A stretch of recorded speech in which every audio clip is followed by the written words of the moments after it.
Hello y'all, and welcome to YoungFolk Knits. Would you care to join me for a cup of tea and a knit and chat?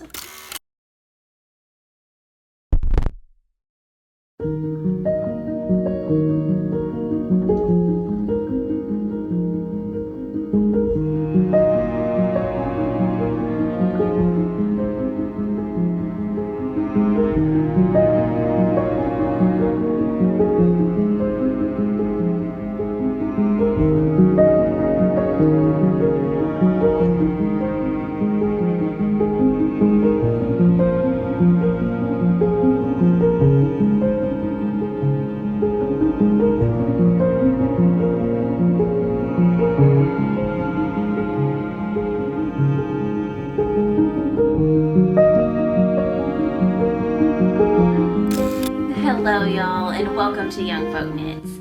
My name is Kaci, and here on this channel I mainly like to share all about my love for fiber. So there's a lot of knitting, spinning, sewing, sometimes crochet, and who knows what else. I also like to share about living on a small farm here in Arkansas, where along with my family, we are beekeepers. We love raising chickens, animals, gardens, and spending time outdoors here in the foothills of the Ozarks.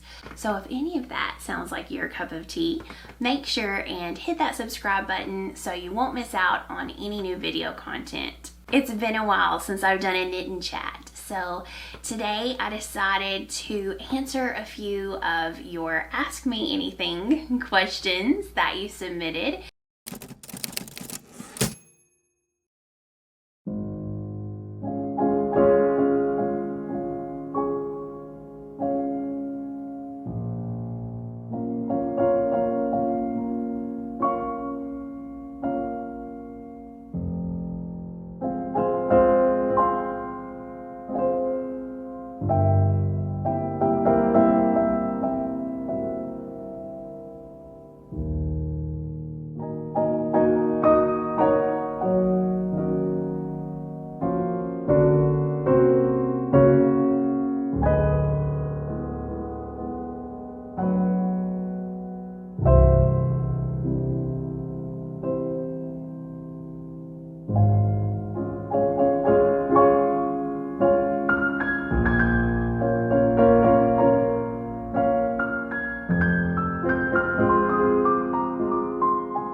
Today I am actually wearing a newer finished sewing object.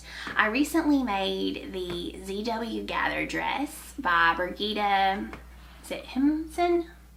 I'll put it down below in the description, along with everything else I talk about today. But I made this dress out of some linen from Blackbird Fabrics, and it is just absolutely the most comfortable thing in the world. I did remove a lot of fabric from my dress once I finished it. It was just too much fabric in that pattern, in my opinion. Next time I think I will make this size 1. For now, after I made a few modifications, I'm very happy with this. I did make the sleeves smaller, and I took out a lot of fabric from the skirt and the sides of the bodice. So it's still, I've still got a lot of positive ease. Let me see, like all of that is positive ease. So there's a lot of it. It's just very comfortable and flowy though. I did try to do pattern matching, and I think it turned out okay. I for sure just enjoy wearing it. If nothing else, it feels fabulous. Also, while we chat today, I am going to be working on my hat. So this is the Hat and Peak pattern, which is designed by Max the Knitter, Max Serum, and I am making the largest size, I believe. I'm making one of the adult sizes. I think I'm making the largest size. To make the pattern, I am using the Recollect Sport base from Farmer's Daughter Fibers, and it's this absolutely delicious Rambouillet wool.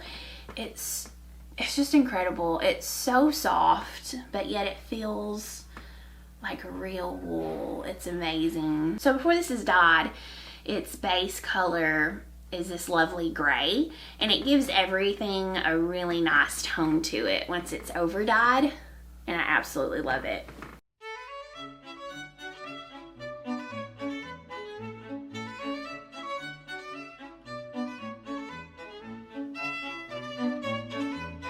So I've actually showed this before, but these are the colors that I am using in my hat, and I'm really excited to get this finished up. Well, let's see what's going on here. I'm still on that lovely 2x2 ribbed cuff. I think you've got to do about 6 inches because it's a double folded brim. And while I've been having a lot of hand pain, I've needed to work on some wool. So I think that today, while we chat, I am gonna do a little bit of hat brim knitting.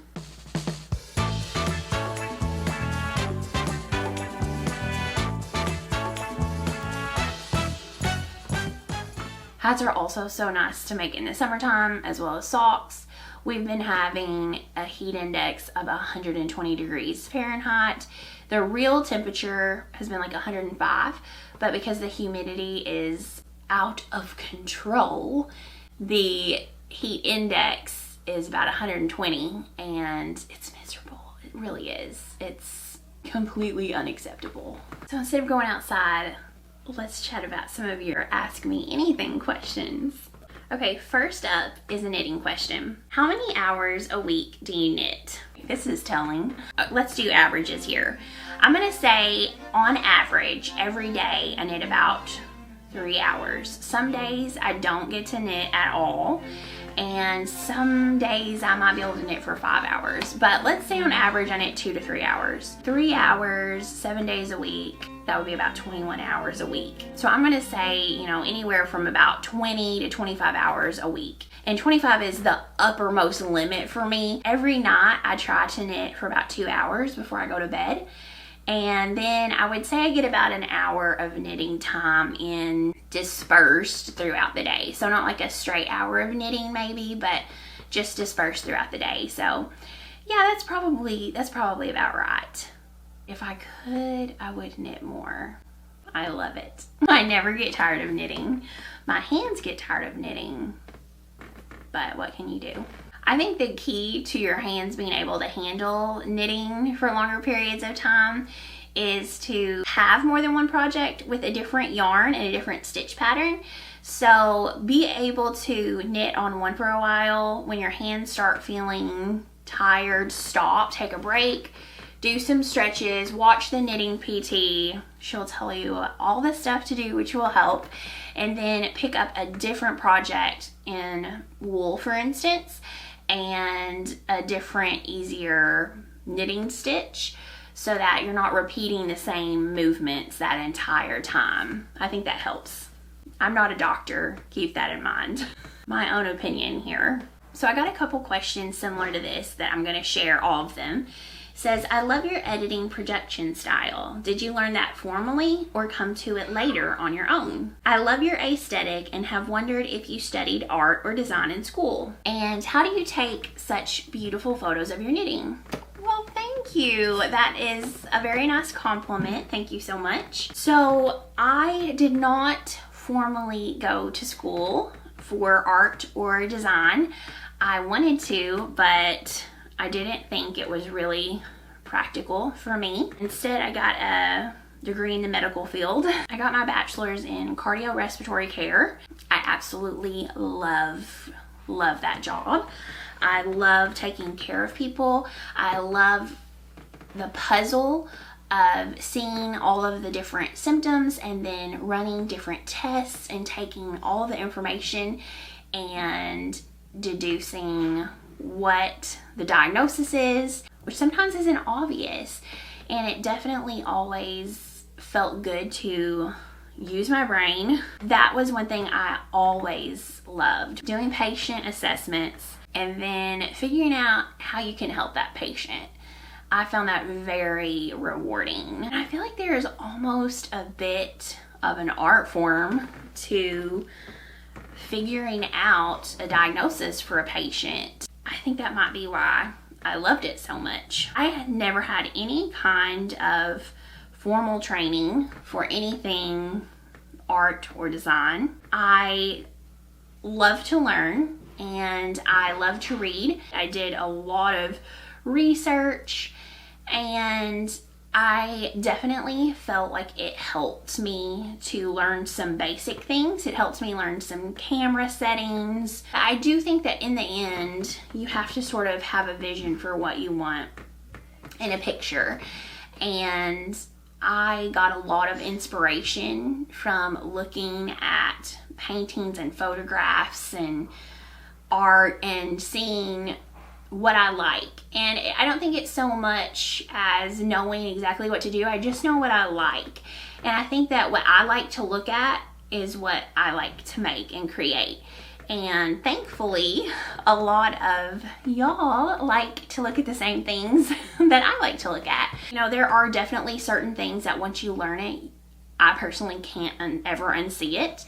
And those are things like the rule of thirds. Whenever you're taking a photograph, the frame, you can, in your mind, divide it into these lines. And it creates these 9 different little squares in your picture. So there's a row of 3 on top, 3 in the middle, and 3 on the bottom.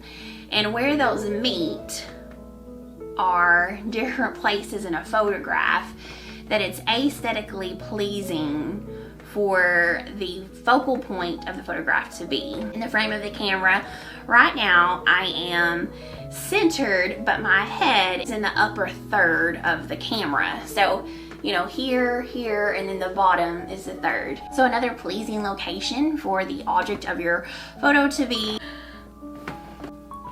either here or here.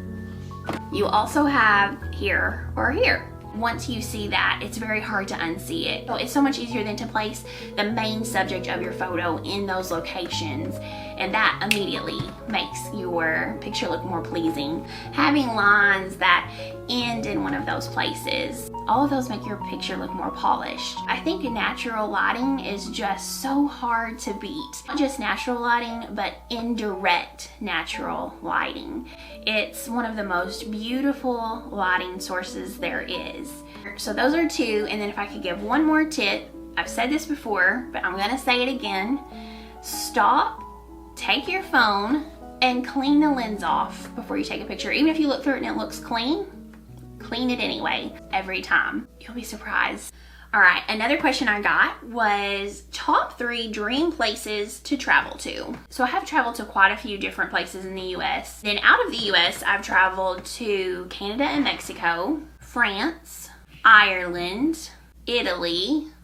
What am I forgetting? Anyway, places I want to go, I haven't been. I would love to go to Scotland. I want to go so badly. My maiden name, my last name, was extremely Scottish. It's just, it looks incredible. I would also love to go to New Zealand. I would love to go to Australia. I would love to go to India. I would love to go somewhere along the Himalayan mountain range. I just think that would be incredible to see. Beautiful coastal places in Japan. I want to go everywhere. I would love to go to Victoria Falls. Is that in Zimbabwe? I want to see it all. I know you say you don't like to sew, but you seem to know more than a beginner sewist. Did you learn in school or a family member teach you how to sew? You're very brave with mods.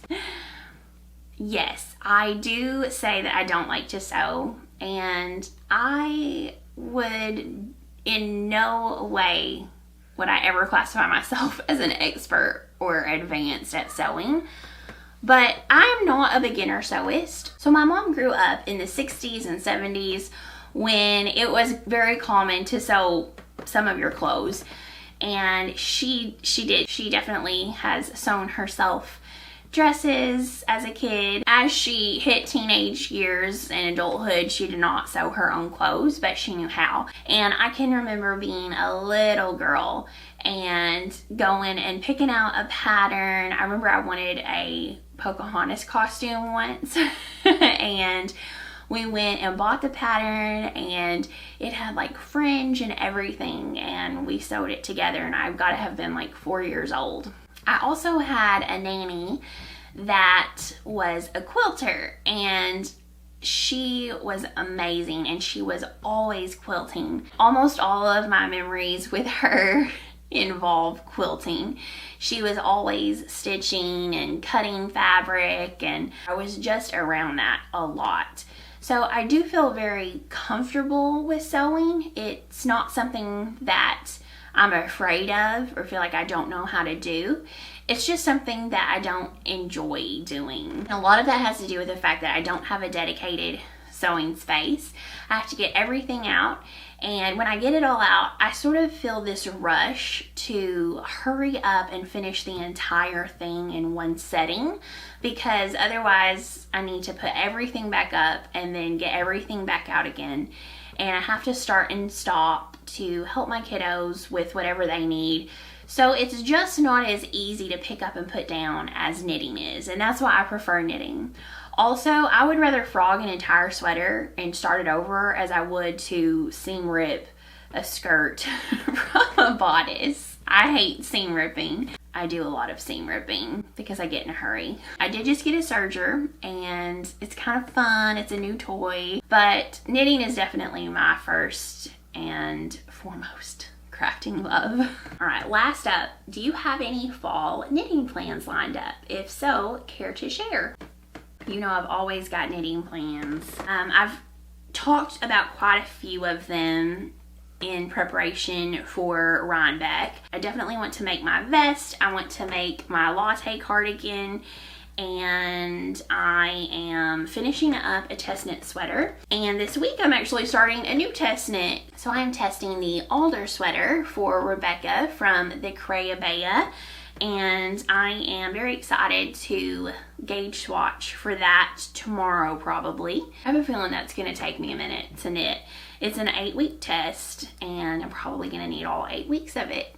So I'm definitely planning on working on that. Also, I made the tessellated vest, but I would kind of like a tessellated pullover, and I have been spinning some yarn I think I would really like to use, and I've got the main color and the fluffy yarn, so that might be in my future as well. Something else I'm really excited for in the fall is a sweater I have been in love with since the first time I have seen it, and it is the Elena pullover, which is a pattern by Claudia from You Knit Toronto, and it's just absolutely stunning. I love the two tones. I think that the colors chosen in the sample are absolutely impeccable. The way that the lace section sort of creates that beautiful wave, I'm just mesmerized by it.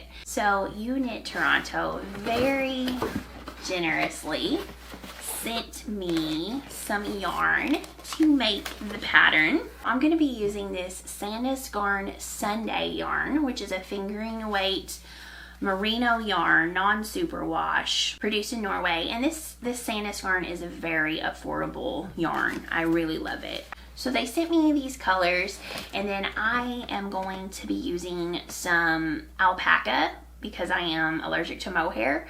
So I'm going to use some Camerose alpaca to hold with that.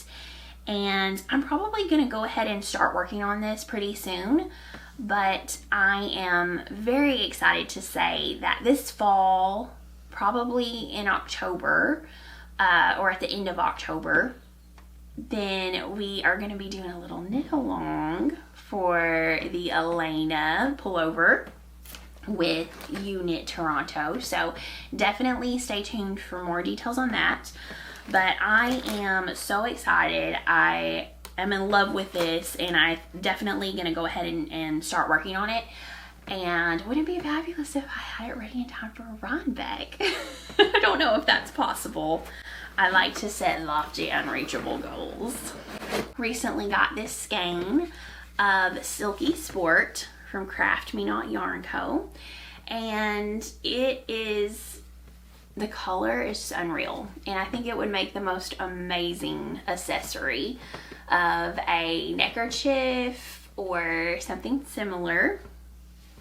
So I think this would be super fun as a fall accessory with a few different sewing things I have planned. So let me show you that. So first up, I have this striped linen fabric from Blackbird, and it is about 3.5 meters. I've used a little piece of it, but I think it's about, but I should still have enough. And I've got a few different things in mind. When I ordered this, I got it to make another estuary skirt because I love that skirt. I have one already, but I think I would almost love to make some pants or a jumpsuit out of this. Okay. I also have this fabric from Merchant and Mills, and it will be becoming a jumpsuit. And this is all thanks to Mega from Skeins of Dreams, because she sends me these jumpsuit patterns and she's like, I think I need to make this. And I'm like, yeah, I think I need to make it too. She's always influencing me.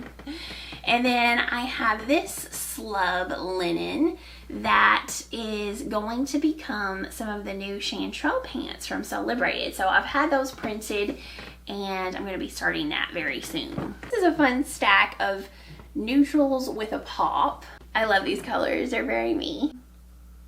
And I feel like I would get a lot of wear out of them. Thank y'all so much for submitting your questions. I wasn't able to get to all of them, but hopefully I can on the next Knit and Chat. Thank you for showing up and hanging out with me today. If you enjoy videos like this, then please make sure and give it a like and subscribe. That way you won't miss out on any new video content, and it helps my channel out so much. I appreciate each and every one of you, and until next time, happy knitting, y'all.